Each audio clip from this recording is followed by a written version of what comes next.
안녕하세요. 2020 서울 청년 스피치 콘테스트 청년 스콘 담당자 서울시 청년청 이예송 주무관입니다. 반갑습니다. 청년 스콘은 이 시대를 살아가는 청년들의 생존법이라는 주제로 코로나19 상황, 실직과 취업난 등 다양한 사회적 어려움을 겪고 있는 청년들이 서로의 노하우나 삶의 이야기로 함께 살아가기 위한 공존의 가치를 나누는 기회를 만들고자 기획되었습니다. 그래서 서울시는 청년들이 함께 이야기할 수 있는 스피치의 장을 제공하고 5분 스피치를 준비하는 과정에서 다양한 교육과 컨설팅 등을 통해 개인 브랜드를 구축해보는 기회를 제공하고자 합니다. 초반에는 오리엔테이션과 각종 교육, 워크숍 등으로 참가자분들과 교류와 네트워크 등에 중점을 두려고 했었는데요. 코로나 이슈가 장기화되며 사회적 거리두기 방침에 따라 온라인을 통해 대회를 진행하게 된 점 양해 부탁드리겠습니다. 오늘은 먼저 2020 서울 청년 스피치 콘테스트의 전반적인 일정을 소개하고 이어서 백승건 작가님의 글쓰기 특강이 진행됩니다. 청년 스콘은 여러분의 경험과 노하우 등을 전하는 5분간의 스피치를 통해 예선과 본선 대회를 진행합니다. 예선 대회는 10월 8일 목요일부터 10일 토요일까지 3일에 걸쳐 수요조사와 내부 일정 조율을 통해 온라인으로 진행됩니다. 이렇게 예선을 통해 선발되신 10명의 본선 진출자분들은 10월 31일 토요일 현장 생중계되는 본선 대회에 참가하시게 됩니다. 예선 참가자분들께는 1대1 원고 첨삭 및 스피치 멘토링이 제공되며 오늘 진행되는 백승권 작가님의 연설문 작성법 특강과 유튜브 채널 신사임당 운영자인 백만 유튜버 주원규 PD의 막다른 길에 부딪힌 청년들에게 피가 되고 장구가 되는 현실 조언이란 주제로 특강이 함께 제공될 예정입니다. 예선 과정을 거친 본선의 10명 진출자분들에게는 개인 브랜드를 구축하실 수 있는 브랜드 컨설팅, 개별 퍼스널 컬러 진단, 프로필 사진 촬영 등의 3가지 혜택이 2차례 워크숍을 통해 추가로 지원됩니다. 이 과정에서 본선 참가자분들은 지속적인 원고 첨삭과 스피치 멘토링을 통해 스피치 실력을 심화시킬 수 있습니다. 마지막으로 본선 진출자분들의 스피치는 당일 녹화를 통해 영상 콘텐츠로 제작됩니다. 이에 따른 시상금이 추가되어 총 330만 원 상당의 시상금과 표창 등이 여러분들을 위해 준비되어 있습니다. 앞으로도 행사와 관련된 질문이나 불편한 사안이 있으시면 운영 사무국과 오픈 카톡방에 편하게 문의 주시길 바랍니다. 다시 한번 2020 서울 청년 스피치 콘테스트에 참가해 주신 것에 깊은 감사의 말씀 드립니다. 힘든 코로나 시기에도 서로의 이야기와 온기를 나눌 수 있는 좋은 경험이 되도록 저희도 최선을 다할 것을 약속드립니다. 이제 백승건 작가님의 특별 강연이 이어집니다. 강연 이후에는 질의응답도 함께 진행될 예정이니 마지막까지 함께 해주시길 부탁드리겠습니다. 감사합니다.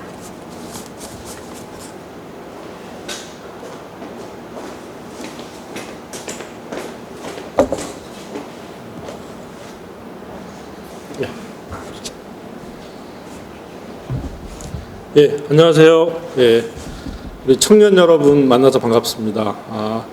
지금 우리가 이제 코로나19로 많은 어려움들을 겪고 있는데 이런 때일수록 참 대화를 많이 해야 된다고 생각합니다.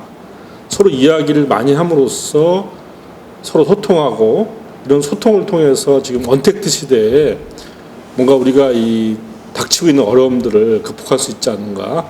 그런 점에서 이 서울시에서 청년들을 대상으로 한 스피치 콘테스트 대회를 여는 것은 굉장히 의미 있다고 생각합니다. 그리고 또 거기에 이제 여러분들을 좀 돕기 위한 조력자로서 제가 여러분들 이 글쓰기 또 연설문 작성법, 연설하는 법들에 대해서 강의를 하게 된 점들을 굉장히 영광으로 생각을 하고 있습니다.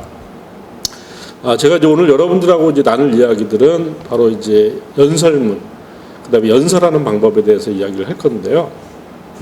먼저 이제 기본적인 원리를 설명을 드리고, 그리고 또 여러분들 너무나 잘 알고 있는 애플의 전 CEO 스티브 잡스의 축사를 통해서 이 좋은 연설문이라고 하는 것이 어떤 구조를 갖고 있는지 이런 것들을 같이 여러분들하고 살펴볼 계획입니다. 저를 좀 간단하게 소개해드리면요, 저는 이제 이 노무현 대통령 계셨을 때, 그러니까 참여정부 때죠. 참여정부 때 청와대에서 대통령 메시지를 작성하는 일을 했었습니다. 이제 그런 인연으로 이제 청와대 나오고 난 이후에 계속 그 다양한 뭐 직장인들, 학생들 대상으로 해서 이 글쓰기, 연설하기 이런 강의들을 하고 있고요. 최근에 이제 제가 글쓰기 바이블이라는 책도 썼습니다. 이거는 이제 이 강원국 비서관 너무 잘 아시죠? 청와대 연설 비서관이었던 이제 강원국 비서관과 함께 또 글쓰기 바이블이라는 책도 썼었습니다. 자, 오늘 이제 여러분들하고 이 본격적으로 이제 이야기를 나눌 텐데요. 이거는 제가 이제 청와대에서 강연하는 모습입니다. 자, 여러분들하고 이제 이야기를 나눌 텐데, 먼저 여러분들한테 이제 이런 질문을 한번 드리고 싶습니다. 여러분들 말하기와 글쓰기는 뭐가 다를까요? 자, 우리 생각해 봅시다. 말을 할 때는 여러분 어떻습니까? 생각이 막 팝콘처럼 막 튀어오르죠, 그죠? 굉장히 많은 생각들이 떠오릅니다. 친구들과 대화할 때 친구가 잠시 말을 멈추면 어떻게 됩니까? 거기에 탁 파고들어서 나의 이야기를 하죠, 그죠? 이렇게 우리가 말을 할 때는 정말 생각이 별처럼 막 솟아납니다. 자, 그런데 글을 쓰려고 하면 어떻게 될까요? 글을 쓰려고 하면 여러분들 머릿속이 어떻게 되죠? 머릿속이 하얘지죠, 그죠? 아무 생각도 떠오르지 않습니다. 여러분들 말하기나 글쓰기나 전부 다 언어를 매개로 해서 이루어지는 일이잖아요, 그죠? 그런데 왜 이렇게 다른 그런 모습을 보일까요? 자, 여러분들 말하기는 내가 머릿속에 떠올린 대로 다 밖에 뱉어내도 큰 문제가 없습니다. 근데 글쓰기는 어떤가요? 글쓰기는 내가 머릿속에 생각하는 것들 가운데서 글로 옮길 가치가 있는 것만 선택을 해서 적게 되는 겁니다. 그래서 우리가 글쓰기에 대해서 어려움을 느끼는 것이죠. 그러니까 바로 이렇게 선별을 해야 되는데 선별의 기준을 잘 몰라요. 그러니까 뭐를 쓰고 뭐를 쓰지 말아야 될지 모르기 때문에 마치 아무것도 떠오르지 않는 것처럼 머릿속이 하얘진 겁니다. 이렇게 이제 말하기와 글쓰기는 이런 차이가 있습니다. 자, 연설문은 그러면 연설하는 것은 어디쯤에 걸쳐 있을까요? 연설은 바로 말과 글 사이에 걸쳐 있습니다. 자, 연설은 일단 말을 하는 것이죠, 그렇죠? 말을 하는 것이지만 우리가 그냥 이렇게 자유롭게 이야기하는 것과는 좀 다릅니다. 연설을 할 때는 연설문을 준비해야겠죠, 그죠? 연설문을 준비되어서 뭔가 정된 생각을 전달을 해야 되는 것이죠. 그러니까 글쓰기 영역이 포함되는 것이죠. 그러니까 말을 하기지만 또 글쓰기까지 포함되는 것이 바로 연설문의 세계입니다. 그렇기 때문에 이 두 가지의 이제 특징들을 여러분들이 잘 알아야만이 효과대로 연설문을 작성하고 또 그거에 맞게끔 스피치를 할 수 있는 것이죠.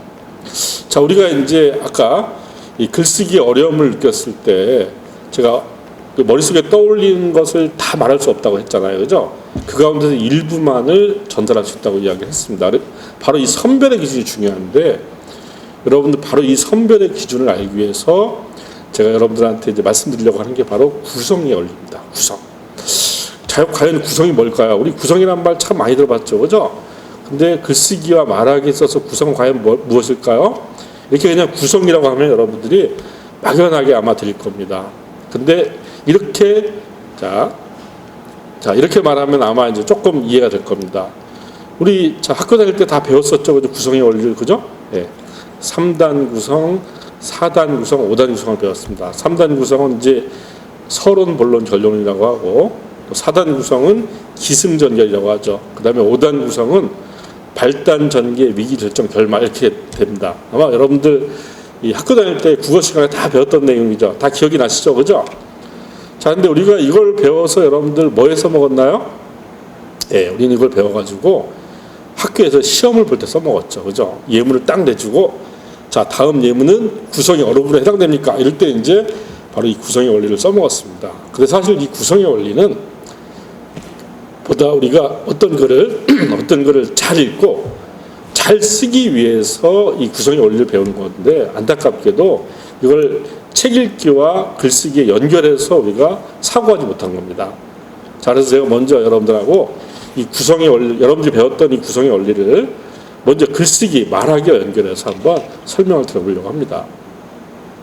자, 3단, 4단, 5단 이렇게 이제 다양한 구성법들이 있지만 결국 이것은 하나의 구성 원리에 대한 세 가지 버전이라고 얘기할 수 있습니다. 자, 보세요. 서, 기, 그 다음에 발단. 글은 일단 시작을 해야 되죠. 그죠? 예, 그 다음에 결말. 마무리를 또 줘야 됩니다. 다만 이제 중간을 하나로 보느냐, 두 개로 보느냐, 세 개로 보느냐, 이런 차이만 있는 것이죠.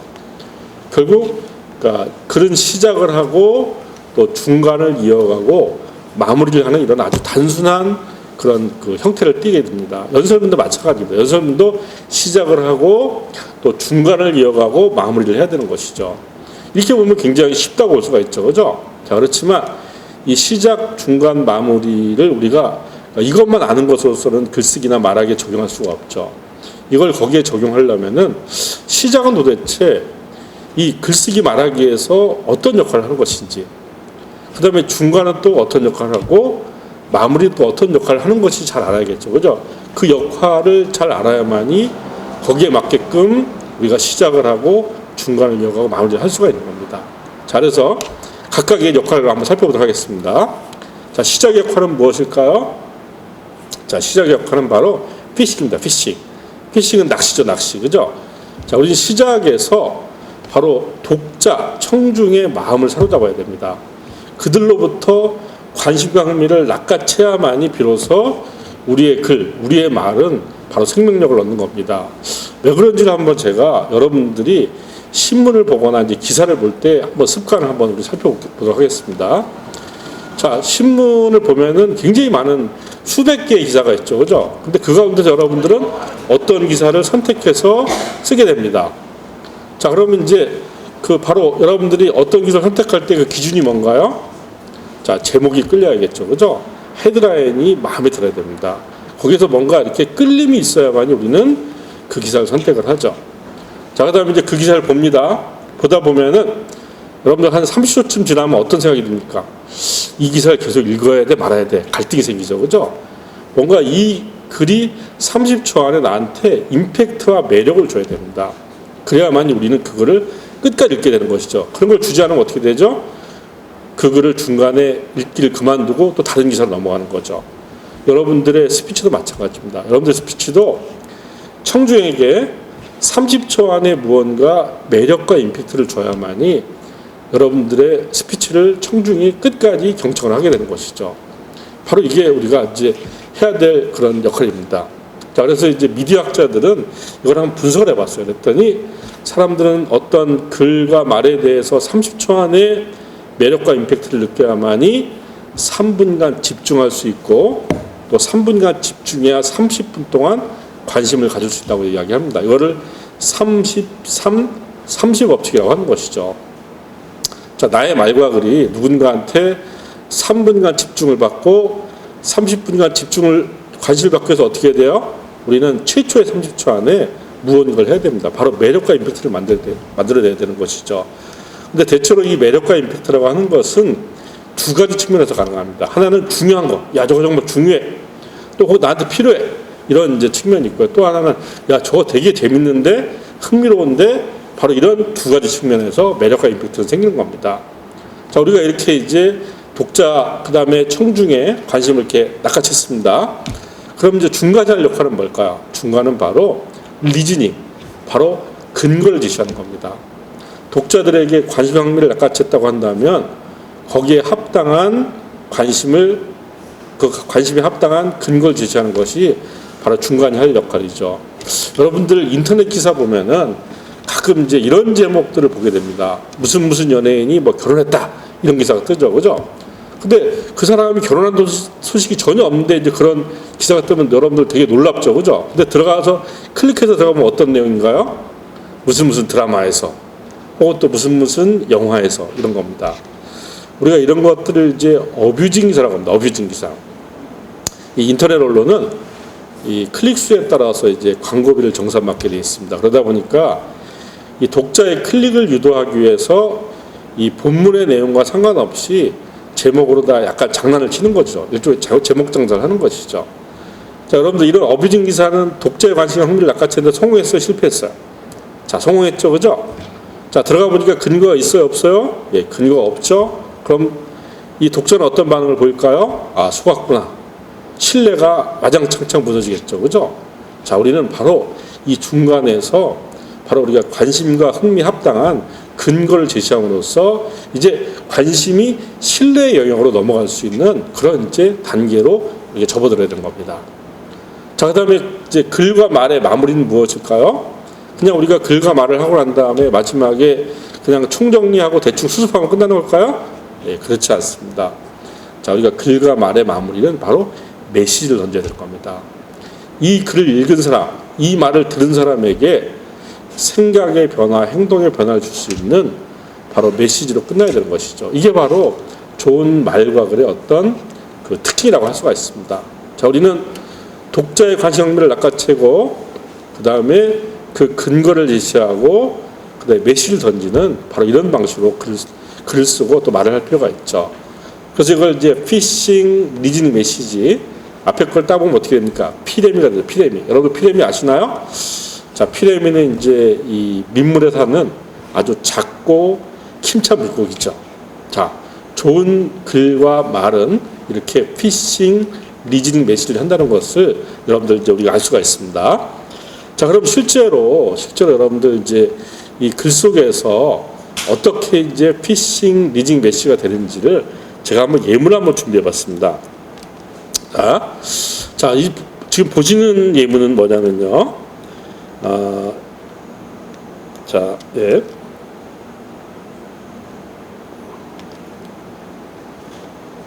예, 자, 지금 보시는 예문은,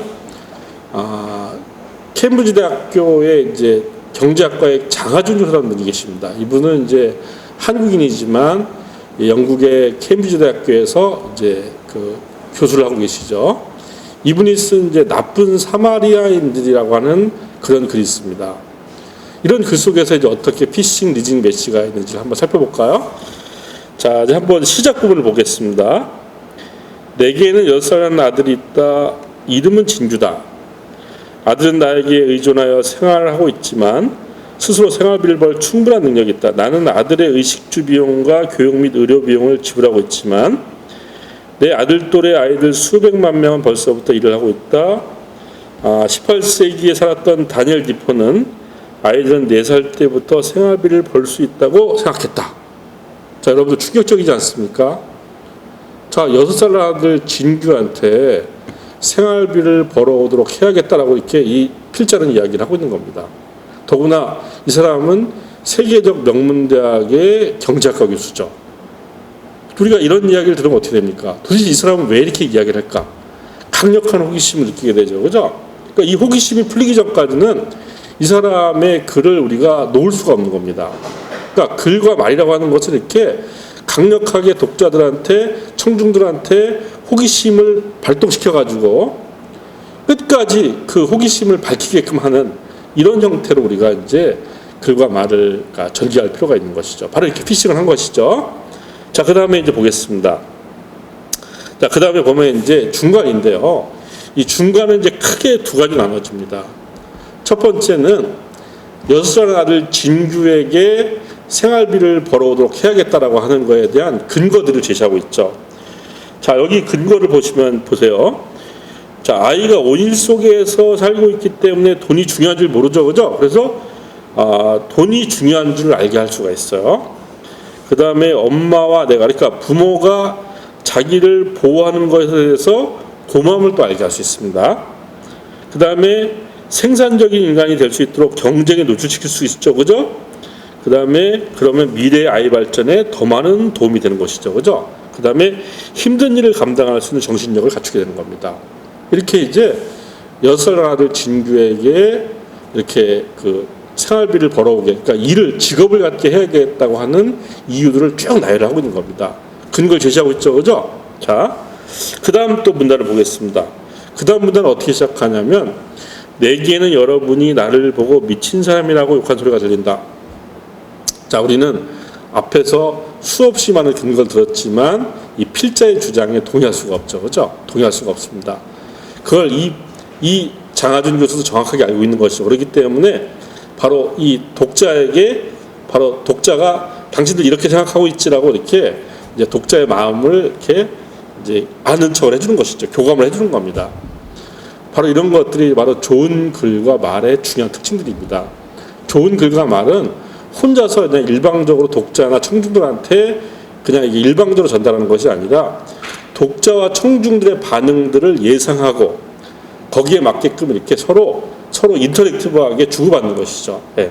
그러니까 여러분들도 이 스피치나 연설문을 쓸 때 그냥 여러분들의 이야기를 일방적으로 하고 마는 것이 아니라 내가 이렇게 이야기하면은 청중들이 아마 저런 반응을 보일 것이고 그런 반응들에 대해서 제가 아는 척을 해줄 겁니다. 이런 것들이 굉장히 이제 이 어떤 전달력을 높이는 그런 이제 방법이라고 할 수가 있죠. 자, 그러면서 이런 얘기를 합니다. 자, 이렇게 아이를 그 노동시장에 몰아넣으면은 약삭 빠른 구두닦이 소년이 될 수도 있고 또 돈 잘 버는 행상이 될 수도 있죠. 그렇지만 이 아이가 핵물리학자나 뇌수술 전문의는 될 수 없다는 것이죠. 그렇기 때문에 우리가 세속적인 관점에서 봐도 이게 돈을 아끼는 아이의 학비를 들지 않고 돈을 아끼는 것보다도 아이의 교육에 투자하는 편이 더 현명하다고 이야기를 하는 겁니다. 이게 뭔가요? 앞부분에서 근거를 제시했다고 한다면 그 다음엔 바로 근거에 대한 또 반박 근거를 제시하는 겁니다. 자, 이렇게 근거와 반박 근거 전부 다 리즈닝을 하고 있죠. 그죠? 네, 하고 있습니다. 그 다음에 또 이제 마무리를 볼까요? 자, 마무리는 또 이렇게 되고 있습니다. 자, 나의 이렇게 터무니없는 주장, 즉 6살 아들 진규에게 돈을 벌어오라고 이렇게 하는 이 주장은 바로 이것과 똑같다는 것이죠. 뭐냐면 개발도상 국가에게는 급속하고 대대적인 무역 자유화가 필요하다는 자유무역주의 주장과 똑같다는 겁니다. 개발도상국이라고 하는 것은 아직 이 마치 6살 아들 진규처럼 그냥 경쟁에 노출될 수 있는 것이 아니라 뭔가 준비가 보호가 필요하고 그 보호 속에서 힘을 길러야 된다는 얘기를 마지막에 메시지를 던질 겁니다. 우리는 자유무역주의가 다 좋고 항상 옳다라고 이렇게 생각하는데 바로 그런 우리의 생각들을 바로 이 메시지로서 바로 전환시켜 주는 것이죠. 자, 보십시오. 여러분들 놀랍지 않습니까? 한 편의 글 속에서 이렇게 어떤 내용의 구성의 원리가 피싱, 리즈닝 메시지로 이렇게 이어지는 겁니다. 여러분들 그전에는 글이라고 하는 것은 그냥 이렇게 시작을 했으면 그 시작한 거에 따라서 이렇게 그냥 꼬리에 꼬리를 물고 그냥 쓰면 되는구나 이렇게 생각했지만 그렇지 않다는 겁니다. 이렇게 바로 구성의 원리에 따라서 내용들이 전개돼 나가야만이 그래야만이 이제 독자와 청중들은 그 글에 대해서 공감을 표시할 수가 있는 것이죠. 자, 그럼 이제 제가 한번 본격적으로 여러분들 여러분들의 이제 연설문을 보면서 바로 이 피싱 리즈닝 메시지라고 하는 이 원리가 잘 담긴 바로 연설문이 스티브 잡스의 이제 축사입니다. 여러분들 아마 너무나 잘 아실 겁니다. 예. 이 글은 이제 그 2005년에 이제 그 스탠포드 대학에 가서 이 스티브 잡스가 이제 연설한 것이죠. 제목은 이제 스테이 헝그리, 스테이 플리시. 아마 이 유튜브나 이런 걸 통해서 여러분들이 이 스티브 잡스의 연설하는 것들을 많이 봤을 겁니다. 그리고 이 내용들을 기억하는 분들이 많을 겁니다. 이 연설문은 거의 21세기에 거의 최고의 명연설의 반열에 꼽히는 그런 내용들입니다. 어떻게 이 스티브 잡스의 연설이 이렇게 높은 평가를 받을 수 있는지를 제가 아까 말씀드렸던 피싱 리즈닝 메시지 이 피라미의 원리와 함께 여러분들한테 설명을 드릴 겁니다. 그리고 제가 지금부터 말하는 것들은 거의 이제 이 좋은 글과 말의 이런 모든 어떤 요소들을 제가 이 연설문을 통해서 설명을 드리게 될 것 같습니다. 자, 그럼 이제 연설문 하나하나 여러분들과 같이 짚어가면서 이제 보도록 하겠습니다. 자, 보겠습니다. 이 시작 부분입니다. 시작을 한번 볼게요. 세상에서 가장 훌륭한 대학 중 하나로 꼽히는 이곳에서 여러분의 졸업식에 함께하게 돼 매우 영광입니다. 솔직히 말하면 저는 대학을 졸업하지 못했습니다. 오늘 이 자리만큼 대학 졸업식을 가까이서 본 것도 처음이네요. 오늘은 제 삶에 대한 3가지 이야기를 들려드릴까 합니다. 대단한 건 아니고 딱 3가지만 이야기하겠습니다. 자, 보면 일단 우리가 연설할 때 이제 이 연설을 듣는 청중에게 인사를 하겠죠, 그죠? 이건 이제 바로 이 세상에서 가장 훌륭한 대학 중 하나로 꼽히는 여러분들한테 이 연설하게 돼서 영광이다 이렇게 이제 인사를 한 겁니다. 자, 이 인사말을 빼고 보면은 이 스티브 잡스는 바로 여기서 바로 피싱을 이렇게 하고 있는 것이죠. 자, 나는 대학을 졸업하지 못했다라고 이게 밝힙니다. 자, 세계적인 명문 대학인 스탠포드 대학 졸업식 축사에 연사로 나선 사람이 정작 대학을 졸업하지 못했습니다. 얼마나 흥미로운 상황입니까? 그죠? 이렇게 바로 이 흥미로운 포인트를 놓치고 있지 않는 것이죠. 그러면 이 축사를 들은 그 졸업생들이나 아니면 이제 그때 온 여러 가지 이제 뭐 이렇게 축하객들 같은 경우에 물론 스티브 잡스 자체가 아주 굉장히 유명하고 사람들한테 관심이 큰 사람이기도 하지만 졸업을 하지 못한 사람이 도대체 졸업식 축사에서 무슨 얘기를 할 것인가에 대해서 강력한 호기심을 가질 수밖에 없죠. 이렇게 피싱을 하고 있습니다. 아울러 이 스티브 잡스는 또 가장 중요한 이야기들도 바로 여기 던지고 있죠. 뭐냐면 바로 제 삶에 대한 3가지 이야기를 들려드리겠다고 이야기하는 겁니다. 예. 우리가 이제 이 연설문을 시작할 때 항상 중요한 것은 제가 앞으로 이 연설문을 통해서 무슨 이야기를 당신에게 하겠다라고 하는 것들을 압축적으로 전달하는 겁니다. 여러분들도 이 5분 스피치를 할 때 제가 이러이러한 얘기를 할 거라고 하는 부분들을 앞에서 해야만이 사람들이 들을 준비가 되어 있고 그 다음에 연설문을 들어가면서 이 연설문이 대략 이러이러한 내용이라고 하는 것들을 머릿속으로 잘 정리하게 됩니다. 이걸 우리가 개요라고 하는데 이런 이제 개요로 바로 이제 또 중요한 내용들을 또 전달하고 있는 것이죠. 자, 그럼 이제 3가지 이야기를 하나하나 살펴보도록 할까요? 바로 이제 이 3가지 이야기들이 바로 이제 리즈닝에 해당되겠죠, 그죠? 네. 자, 첫 번째는 바로 인생의 연절점에 관한 이야기입니다. 이렇게 시작을 하고 있습니다. 저는 리드 칼리지 대학에 입학한 6개월 만에 자퇴했습니다. 그 후 1년 6개월 정도는 대학 주변에 머물며 청강을 하고 지내다가 결국 그만두었습니다. 왜 제가 자퇴를 했을까요? 이야기는 제가 태어나기 전에 거슬러 올라갑니다. 저의 친어머니는 대학원에 다니던 젊은 미혼모였고 저를 입양 보내기로 결정했습니다. 친어머니는 저의 장래를 위해 반드시 대학을 나온 부모에게 입양되길 바랬습니다. 이렇게 시작하고 있습니다. 첫 번째가. 자, 여기서 우리가 여러분들 아주 중요한 내용들을 하나 알 필요가 있습니다. 자, 지금 이 첫 번째 부분을 보시면요. 일단 인생의 연결점에 관한 이야기를 하겠다라고 이렇게 피싱을 하고 있죠. 그죠? 네. 자, 그런데 이제 더 큰 피싱이 있죠. 뭐냐면, 자, 이 스티브 잡스는 이 첫 번째 이야기에서 시간의 순서대로 자기의 삶을 이야기하고 있을까요? 아니면 시간의 순서를 왜곡하고 있을까요? 예. 이 사람은 시간의 순서를 왜곡해서 내용들을 전달하고 있습니다.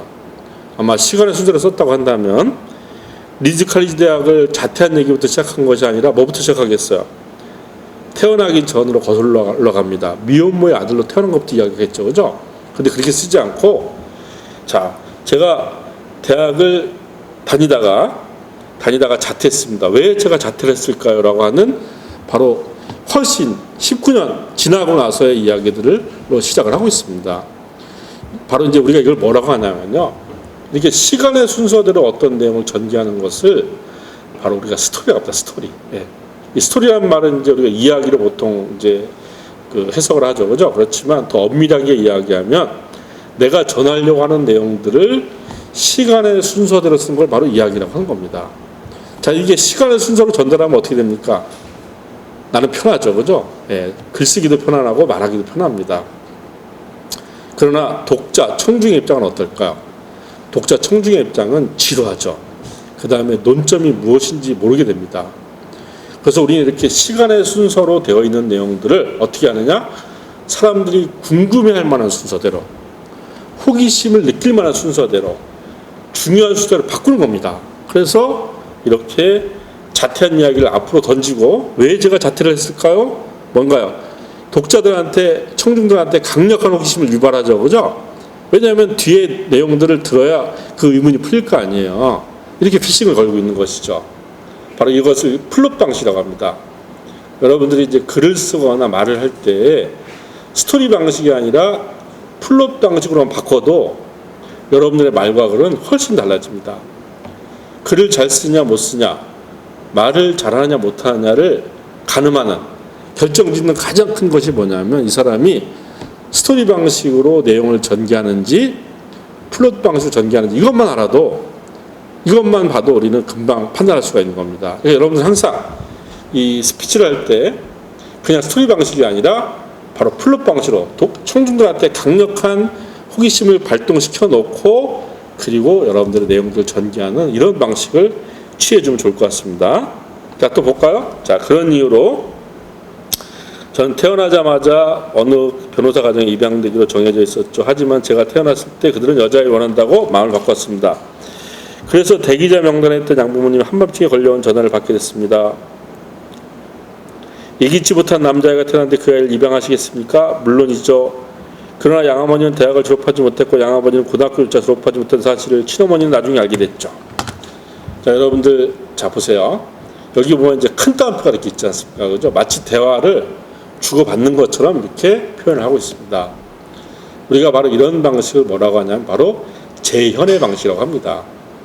자, 재현의 방식이라고 하는 것은 과거에 있던 일을 그냥 이렇게 과거에 이렇게 했더라라고 전달하는 방식이 아니라 마치 그것이 눈앞에서 지금 펼쳐지고 있는 것처럼 눈앞에서 벌어지고 있는 것처럼 바로 쓰는 것이 그렇게 말하는 것이 바로 재현의 방식이죠.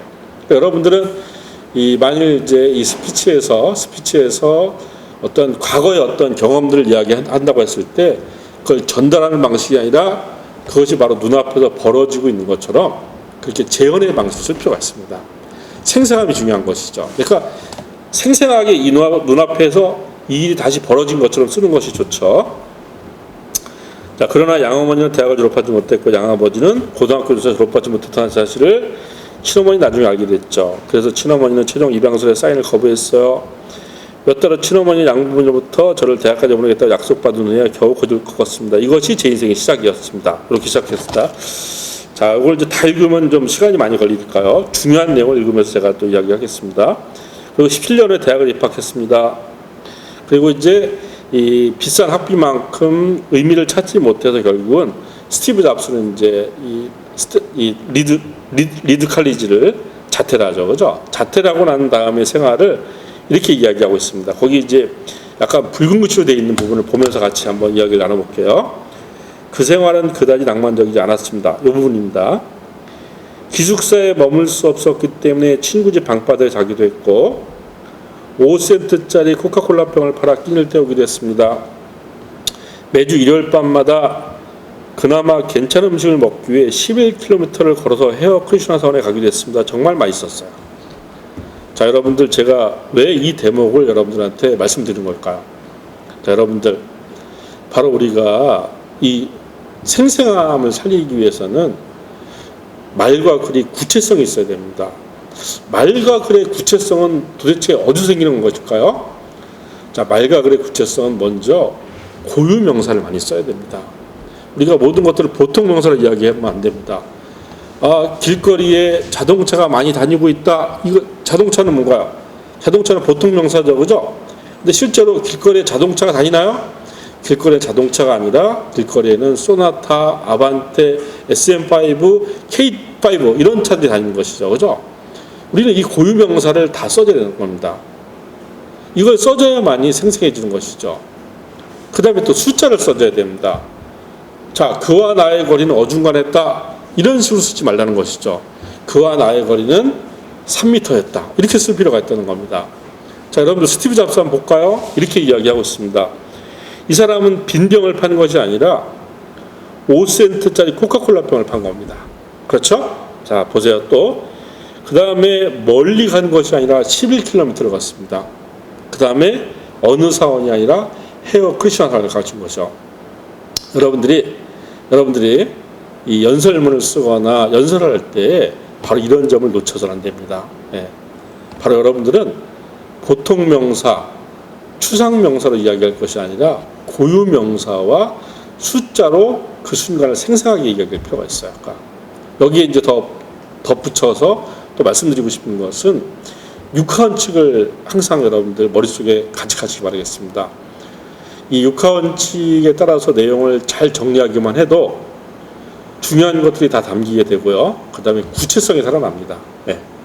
그 다음에 또 우리가 눈으로 보는 것들, 즉 색, 소리 듣는 것, 소리, 네, 맛으로 느끼는 것, 그 다음에 촉감, 냄새 이런 오감이 감지한 정보를 잘 써줄 필요가 있는 겁니다. 우리는 의자에 앉은 것이 아니라 검은 플라스틱 의자에 앉았다 이렇게 이야기해 주는 것이죠. 이런 것들이 바로 다 생생함을 주는 그런 장치들입니다. 이 스티브 잡스의 축사를 뒤에 가서 보시면 알겠지만 스티브 잡스는 한 번도 이런 것들을 고유명사를 추상명사나 보통명사 쓰고 그 다음에 숫자를 애매모호하게 쓰는 경우가 하나도 없습니다. 다 일일이 다 어떤 내용들을 다 특정을 해서 이렇게 내용들을 전달하는 것이죠. 자, 이렇게 이제 쭉, 그래서 이제 스티브 잡스는 이 자퇴를 하고 난 이후에 이제 산 셰리프라고 하는 우연히 이제 이 서체 교육을 배우게 되죠. 이 매력에 이제 흠뻑 빠지게 됩니다. 자, 그리고 10년이 이제, 그리고 나서 이제 한 10년이 지납니다. 자, 이것이 이제 그 스티브 잡스가 매킨토시 컴퓨터를 구상할 때 바로 적용이 되는 것이죠. 예. 자, 보세요. 자, 스티브 잡스는 미혼모의 아들로 태어났죠, 그죠? 그 다음에 그 리드 칼리지 대학에 입학했지만 6개월 만에 자퇴했습니다. 그리고 자퇴를 했기 때문에 그냥 흥미로운 과목을 찾아 들은 것이 바로 서체 교육이었어요. 그리고 이 서체 교육이 나중에 10년 뒤에 매킨토시 컴퓨터를 구상할 때 거기에 적용이 되었죠. 그래서 아름다운 서체를 지원한 최초의 컴퓨터가 바로 매킨토시가 탄생한 거고, 다른 컴퓨터들이 매킨토시를 카피했기 때문에 이렇게 이제 모든 컴퓨터에서 이렇게 서체 지원하는 기능도 생긴 겁니다. 자, 보니까 이렇게 서로 무관해 보이는 각각의 사건들을 우리가 뒤로 보니까 어떻게 됩니까? 다 연결되었다는 사실을 알게 되는 것이죠. 그죠? 자, 여러분들 보시면 지금까지 스티브 잡스는 그러니까 사실을 이야기했을까요? 의견을 얘기했을까요? 예, 이 많은 부분들이 다 사실에 대한 것들입니다. 사실을 쭉 이야기하고 난 다음에 자, 이 사실의 의미들을 이제 밝히고 있죠. 뭐냐면은 이렇게 밝히고 있습니다. 물론 대학 시절에는 앞을 내다보고 이런 인생의 점들 연결하는 일은 불가능했겠죠. 하지만 10년 뒤에 돌이켜보니 너무나 선명합니다. 다시 말하자면 지금 여러분들은 미래를 내다보고 점을 연결할 수 없습니다. 다만 현재와 과거의 사건들을 연결시켜 수 있겠죠. 그러므로 여러분들은 그 점들이 어떠한 방식으로든 미래로 이어진다는 것을 믿었으면 좋겠습니다. 이렇게 사실을 충분히 얘기하고 난 다음에 그 다음에 그것에 대한 의견과 의미를 부여하고 있는 겁니다. 여러분들이 이제 연설문을 쓰거나 연설을 할 때 사실의 영역이 있고 아마 의견의 영역이 있을 겁니다. 여러분들 이 연설이 됐든 글이 됐든 사람들의 마음을 움직이는 것은 결국은 사실의 영역입니다.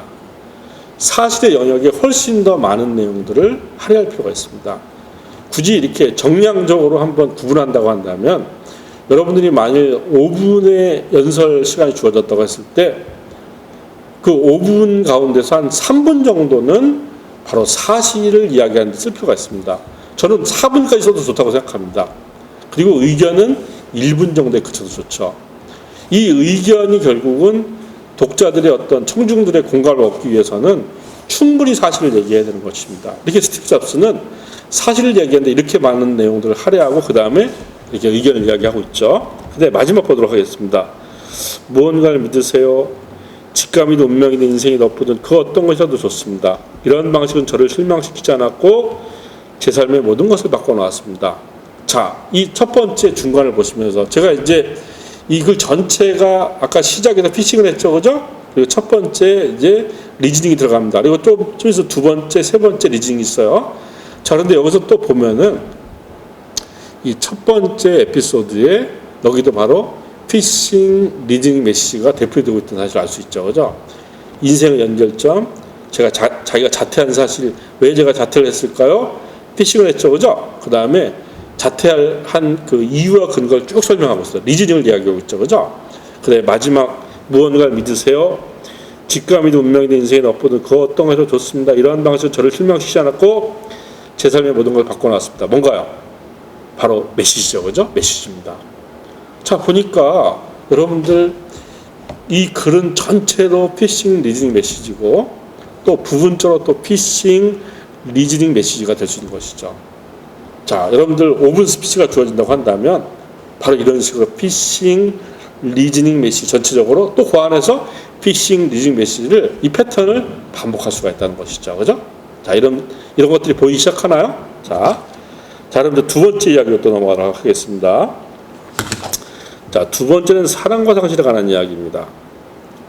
저는 운 좋게도 일찍이 제가 하고 싶은 일을 찾았습니다. 자, 그 다음 잘 보세요. 저와 워지니악은 20살 때 부모님 차고 애플을 시작했습니다. 자, 보세요.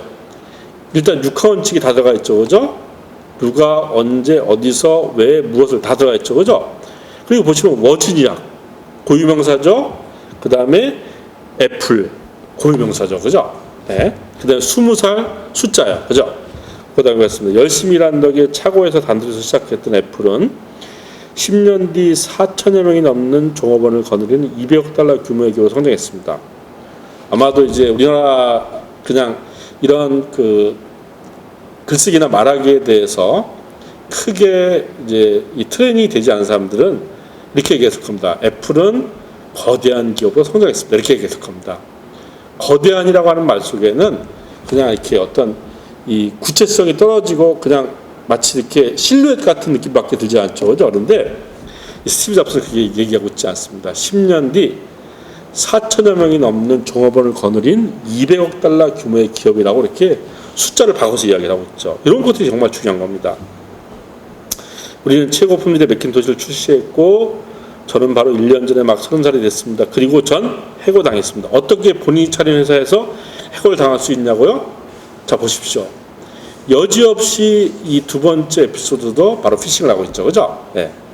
왜 해고를 당했을까요? 우리 궁금하지 않습니까? 그죠? 그리고 뒤에 나온 내용들은 왜 스티브 잡스가 해고를 당할 수밖에 없었는지에 대한 바로 그런 내용들을 이제 알고 그 해고 이후의 과정들을 알게 되는 것이 되겠죠. 이렇게 이제 그 내용들을 보시면은 바로 항상 피싱을 놓치고 있지 않는 겁니다. 여러분들, 그러니까 내가 말을 하거나 내가 글을 쓰면 사람들이 자동으로 다 듣는다고 생각하죠? 절대 그렇지 않습니다. 여러분들의 말, 여러분들의 글에 집중할 수 있는 알리바이를 여러분들은 항상 제공을 해야 됩니다. 그런 것을 제공하지 않으면 여러분들의 말과 글은 독자와 청중으로부터 언제든지 버림받을 가능성이 높은 것이죠. 그러니까 항상 사람들에게 이 피싱을 통해서 계속 관심을 환기시키는 겁니다. 왜 해고를 당했을까? 궁금하지 않습니까? 그죠? 그런 내용들이 뒤에 갑니다. 이제 해고를 당한 이유는 이제 이 애플에서 보다 이제 이 기업을 키워보려고 이 존 스컬리라고 하는 이제 경영자를 영입을 하죠. 그런데 이 스컬리와 이제 잡스가 계속 의견 충돌을 합니다. 근데 결국은 이사회가 이제 이 스티브 잡스를 해고시키고 그냥 스컬리 편을 들어주는 것이죠. 이렇게 돼서 이제 스티브 잡스는 정말 자기가 창업한 회사에서 해고를 당하는 이런 이제 아픔들을 느끼게 되는 것이죠. 그래서 이제 그 후에 보면은 굉장히 방황을 합니다. 예, 그래서 이 거의 몇 년 동안 이제 그 아주 절망감에 빠지죠. 예. 그렇지만 이제 이런 그 어떤 생활들이 의미가 없었던 것이 아닙니다. 이 마지막 줄을 보시면 당시에는 몰랐지만 애플에서 해고당한 일이 제 인생 최고의 사건임을 나중에야 깨닫게 됐습니다. 이렇게 이야기합니다. 자, 그게 뭘까 볼까요? 자, 스티브 잡스는 자 보시면 이제 이 스티브 잡스는 그 후에 이제 자 스티브 잡스는 이제 그 후에 어떻게 되냐면요. 이제 픽사와 이제 그 넥스트를 창업을 하죠. 그죠? 예, 그걸 창업하고 그리고 이제 그걸 통해서 다시 이제 애플로 복귀를 합니다. 복귀를 하면서 또 이렇게 이야기를 하죠. 거기 붉은 글씨 볼게요. 훌륭한 일을 성취할 수 있는 단 한 가지 방법은 자신의 일에 애착하고 살아가는 것입니다. 아직 그 일을 찾아내지 못했다면 안주하지 말고 계속 찾아보기 바랍니다. 온 힘을 다해 그 일을 찾아낸다면 당신은 가슴으로 느끼게 될 것입니다. 좋은 관계가 그러듯 여러분과 이의 관계도 세월이 지날수록 더욱더 깊어질 것입니다. 멈추지 말고 계속 찾아보세요. 자, 보세요. 어떻습니까? 여기도 마찬가지로 피싱 리징 메시지가 대표되고 있죠. 그죠? 사랑과 상실에 대한 이야기를 하겠다고 했고 그 다음에 왜 해골당했을까라고 이렇게 피싱을 던졌죠. 그죠? 그 다음에 리즈닝을 하고 있습니다. 그 다음에 마지막에 또 메시를 던지고 있죠. 그죠? 여러분들이 바로 이 법칙만 잘 알아도 이렇게 피싱, 리즈닝, 메시지 이 법칙만 알아도 막연하게 고민할 필요가 없습니다. 그러니까 연설문을 여러분들이 쓸 때 항상 이 법칙을 따라서 쓰면 되겠죠. 그죠? 근데 처음부터 제가 이런 말씀들은 처음부터 이렇게 쓰라고 하는 게 아닙니다. 여러분들 일단 편안하게 글을 한번 써보세요. 써보고 난 다음에 여러분들이 쓴 글 가운데서 어떤 것이 제일 피싱하기 좋을 건가를 찾아낼 필요가 있는 거죠. 그래서 그거를 앞으로 딱 잡아당기는 겁니다. 앞으로 올리고 난 다음에 그거에 따라서 리즈닝과 메시지를 고민하면 되겠죠. 자, 이렇게 본다고 한다면 연설문의 시작이라고 하는 것은 쓰는 거라기보다도 선택하는 겁니다. 피싱이라고 하는 관점에서 어떤 것이 가장 강력하게 피싱이 될 것인가를 찾는 과정이 된다는 것이죠. 이렇게 여러분들이 이제 연설문을 준비하면 좋을 것 같습니다. 자, 그 다음에 이제 세 번째입니다. 세 번째는 죽음에 관한 이야기입니다. 여기도 이렇게 얘기하고 있죠. 제가 17살 때 이런 문장을 읽었습니다. 하루하루를 마지막 날 것처럼 살아간다면 언젠가 꼭 성공할 것이다. 이 글에 깊은 감동을 받은 저는 지난 33년간 매일 아침 거울 앞에 서서 스스로 제 자신에게 다음과 같이 말하고 묻곤 했습니다. 만일 오늘이 내 인생의 마지막 날이라면 오늘 내가 해야 하는 일을 할 것인가? 그리고 아니라는 대답이 여러 날 동안 계속되면 변화가 필요할 때는 것을 직감했습니다. 이렇게 이 죽음의 이야기도 또 이렇게 피싱을 하고 있죠. 그죠? 그리고 이 17살 때의 경험들을 또 이렇게 마치 지금 우리가 이 눈앞에 보는 것처럼 재현을 하고 있습니다. 그 다음에 이제 죽음에 대한 얘기를 많이 하고 있죠. 자, 그 다음에 또 보시면, 예. 자, 보시면 이제 이 스티브 잡스가 이제 암 진단을 받습니다. 예.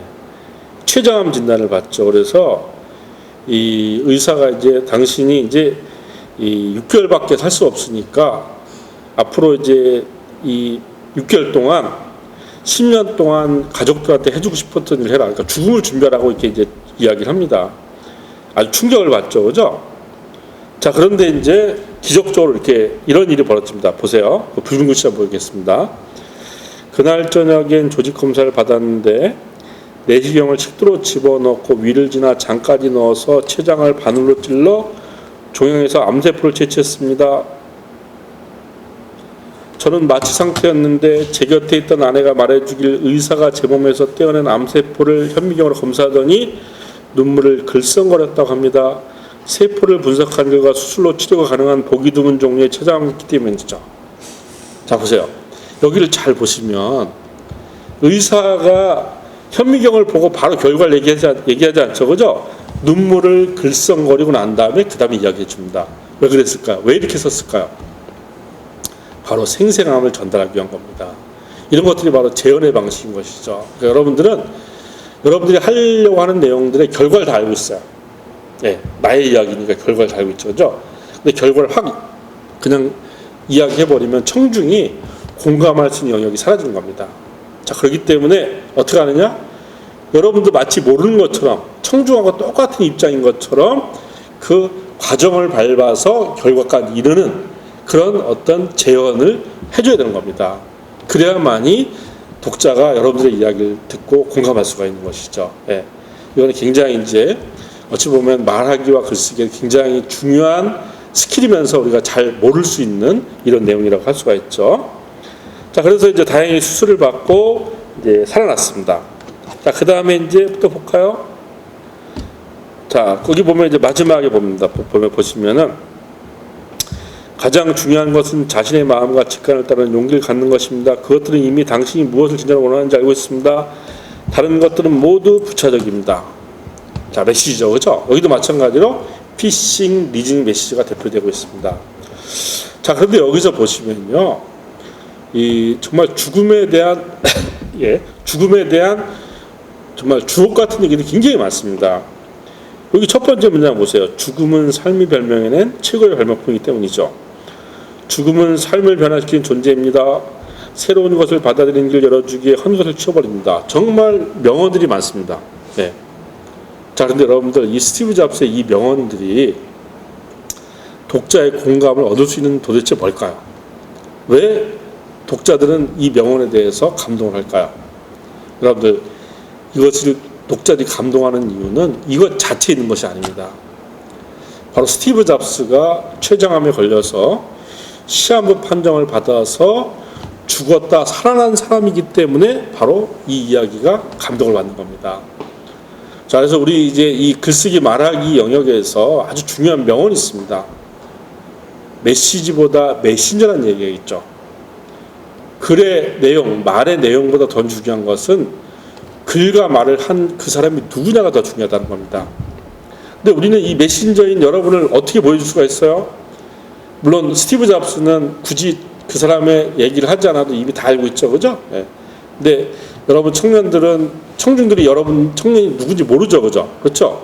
누군지 모르고 읽게 됩니다. 그러니까 그 말을 듣게 됩니다. 메신저가 누군지 모르고 말하게 되죠, 그죠? 여러분들 어떻게 될까요? 여러분들 메신저로서 여러분들의 삶의 이야기를 해줘야 되는 겁니다.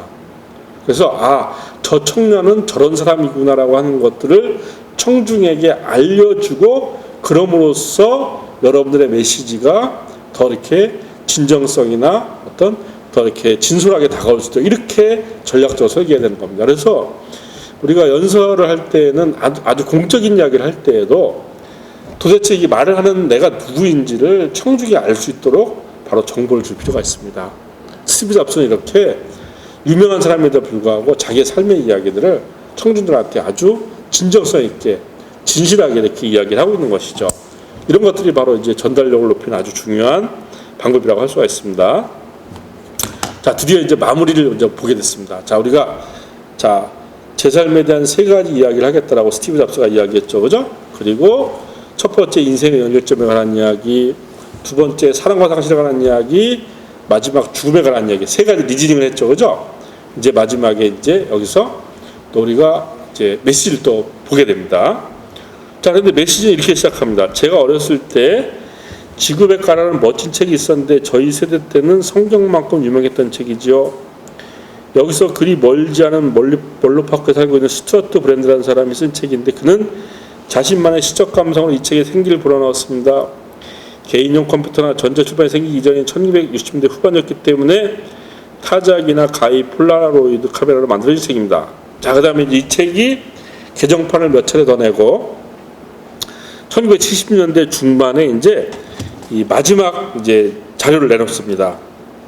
자, 이 최종판 뒷표지에는 아침 시골길의 모습을 담아놓은 사진과 함께 이런 글이 적혀 있었죠. 항상 갈망하라, 우직하게 나가라. 저는 제 자신이 늘 이러기를 바랬습니다. 그리고 지금 새로운 출발을 앞두고 있는 그대들에게도 같은 소망을 빕니다. 메시지인가요? 메시지 아닌가요? 메시지죠, 그죠? 이 연설을 듣고 있는 스탠포드대 졸업생들에게 생각의 변화, 행동의 변화를 줄 수 있는 바로 메시지로 끝나는 겁니다. 자, 그런데 여기서 이제 또 하나 우리가 생각해 볼 점들이 있습니다. 스티브 잡스는 이렇게 메시지를 던지는데 왜 굳이 지구백과라고 하는 그 글에서 인용을 한 것일까요? 그냥 할 수도 있지 않았을까요? 그냥 자기 이야기를 쭉 첫째, 둘째, 셋째 이야기를 하고 난 다음에 자, 여러분들도 저처럼 이렇게 항상 갈망하십시오, 우직하게 나가십시오 이렇게 얘기할 수 있지 않나요? 만약 실제로 스티브 잡스가 그렇게 했다고 한다면 청중들은 어떤 반응들을 보였을까요? 예, 청중들의 반응은 한마디로 재수없어라는 반응을 볼 수 있겠죠, 그죠?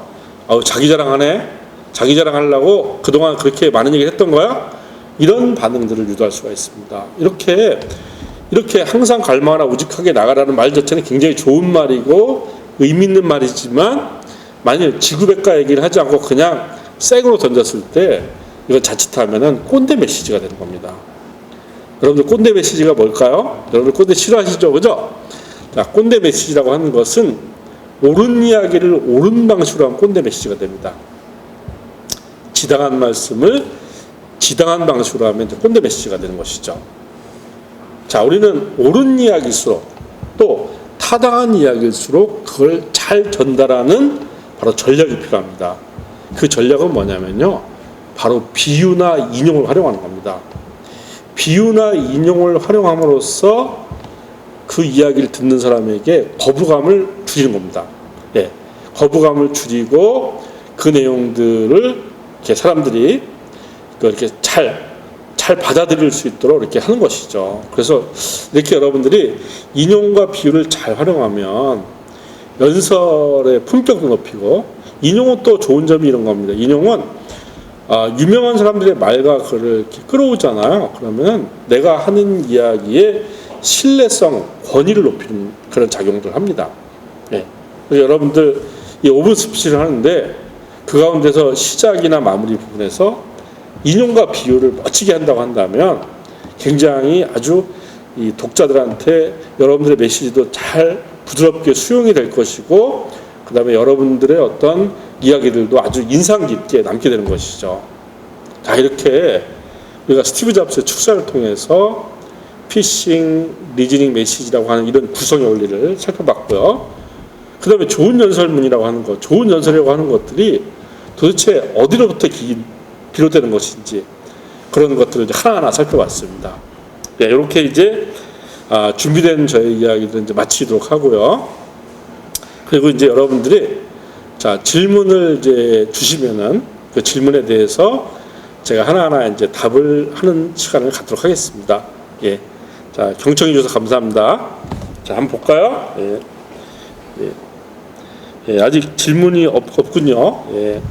자, 지금 여러분들 뭐 한 1분 정도 제가 한번 기다려 보겠습니다. 기다려 볼 테니까 예, 질문을 채팅으로 하시면 됩니다. 예, 네. 채팅으로 한번 질문해 주세요. 예.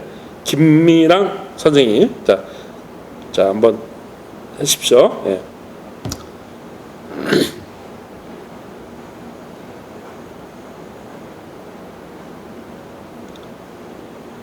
예, 5분 스피치의 적절한 분량은 어느 정도일까요? 좋을까요? 그랬죠. 보통 우리가 보면은 A4 용지 한 장 반에서 2장 정도가 바로 이제 5분 스피치를 할 수 있는 그런 양이죠. 그런데 여러분들 제가 이제 권하는 것은 원고를 다 써서 원고를 그냥 읽는 방식으로 한다. 이건 조금 이제 안 좋을 수가 있습니다. 그래서 저는 그러니까 여러분들한테 권하는 것은 뭐냐면 원고 형태로 물론 쓰지만 여러분들이 이제 그 내용을 발표할 때는 원고를 그대로 보고 읽는 형식이 아니라 원고 내용을 완전히 숙지하고 그리고 주요한 키워드를 이렇게 적어 놓는 거죠. 그러니까 키워드를 마치 책의 목차를 적듯이 키워드를 쭉 적는 겁니다. 그래서 이야기를 하다가 잘 생각이 나지 않을 때 그 키워드를 보고 또 그 다음 내용을 기억하고 이런 식으로 하는 게 좋습니다. 왜냐하면은 우리가 이제 말을 하다 보면 청중들의 눈빛과 이렇게 교감을 하게 되지 않습니까? 그죠? 이 반응들을 보게 됩니다. 그리고 말을 하면서 이 자연스러움들이 필요한 것이죠. 그렇기 때문에 뭐 굳이 이제 연설문을 그대로 쓴다고 한다면 한 장 반이나 2장 폰트에 따라 좀 달라지겠지만 그렇게 써가야겠지만 제가 이제 제가 여러분들한테 권하는 것은 주요한 키워드를 이렇게 적어서 이렇게 이제 스피치에 임하는 것을 훨씬 더 권해드리고 싶습니다. 예. 도움이 되셨는지 모르겠습니다. 예. 자, 또 다른 분 또 질문 주십시오. 예.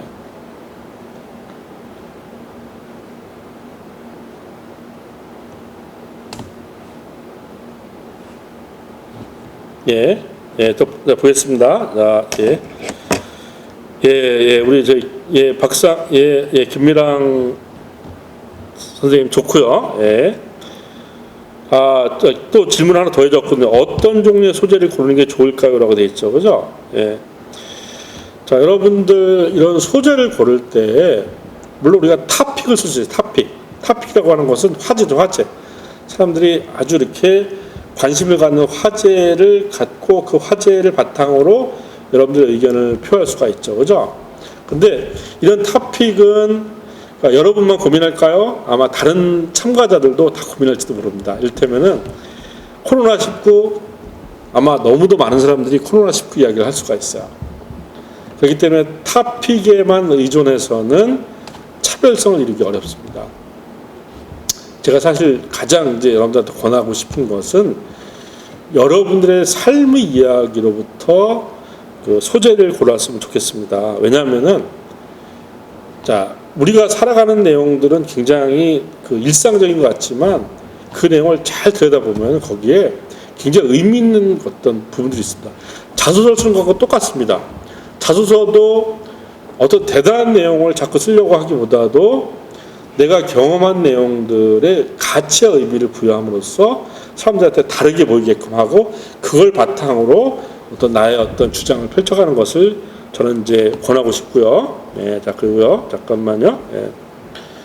자, 여러 가지 박상희원님, 여러 가지 정보를 전달할 때 나열을 하게 되는 것 같습니다. 이럴 때 주도하지 않고 짧게 전할 수 팁이 있을까요?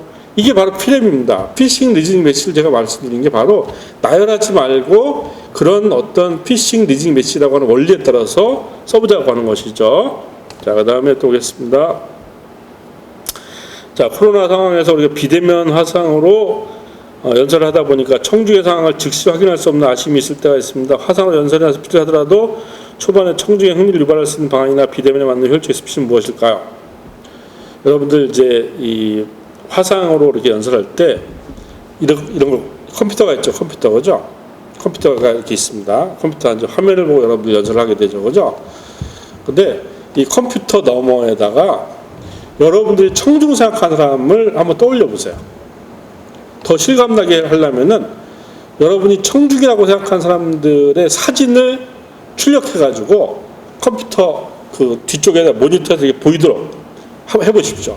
그래서 그 사람들을 보고 이야기하는 것으로 생각하면 좋습니다. 그리고 이 청중은 여러분들이 이제 넓게 잡을수록 공간을 폭이 좁아집니다. 오히려 청중은 좁혀야 됩니다. 그래서 이 이야기는 예를 들면은 내 또래 20대 초반에 뭐 이를테면 수도권에 사는 이러이러한 친구들한테 들려줄 거야 라고 하는 이런 어떤 그러니까 타깃을 좁혀서 이야기를 하면은 훨씬 더 공감의 폭이 넓어집니다. 이 역설이죠, 역설. 이 역설을 잘 기억하시기 바라겠습니다. 예, 자, 이렇게 이제 질문이 더 이상 없나요? 예, 없으면 마무리를 해도 될까요? 예, 감사합니다. 이렇게 반응해 주셔서 감사합니다. 예, 그럼 이렇게 이제 여러분들 청중의 마음을 움직이는 연설문 연설법을 이렇게 여러분들하고 이제 1시간 가까이 이야기를 나누게 됐습니다. 예, 경청해 주셔서 감사합니다. 예, 고맙습니다.